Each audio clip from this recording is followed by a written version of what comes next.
নমস্কাৰ ৰাইজ। অসমীয়া দেখাৰ কথা আছে, নতুনক পাই পুৰণিক পাহৰি যাব নালাগে। কিন্তু মই অলপ ওলোটা, নতুন কিবা পালেই পুৰণাক পাহৰি যোৱাৰ স্বভাৱটো সৰুৰে পৰা আছে। মই মানে মোৰ পুৰণা গিম্বলডালৰ কথা কৈছো। আজি এইডাল বিক্ৰী কৰিব লৈছো, কাৰণ নতুন এডাল কিনিলো দুদিনমান আগতে। তাৰ ৰিভিউ দিম আকৌ দেই। গাড়ীত হামিয়ে হামিয়ে গিম্বলডাল দি আহো বুলি ওলালো। ৰাস্তাৰ কাষত নাৰিকল তৰমুজ দেখিলে ৰৈ যোৱা স্বভাৱৰ মানুহ মই। ডাব নাৰিকল আকৌ মই পানীখিনিৰ বাবে নাখাওঁ, মই খাওঁ এই ভিতৰত থকা মলাই নাৰিকল খিনিৰ কাৰণেহে।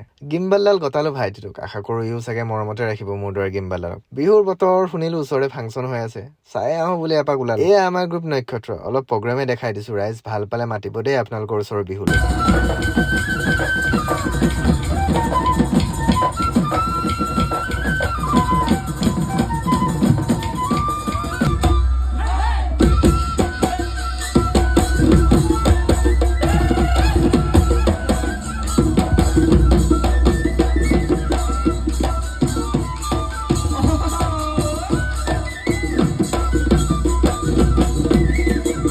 আহিবৰ পৰত গম পালো যে ছিংগাৰ হেনো আজি আমাৰ লক্ষী চন্দ্ৰ, কিন্তু ওলালোৱে নহয় যাবলৈ। আজিলৈ নাচাওঁ, অন্যান্য বেলেগ এদিন ইয়াৰ প্ৰগ্ৰেম চাম।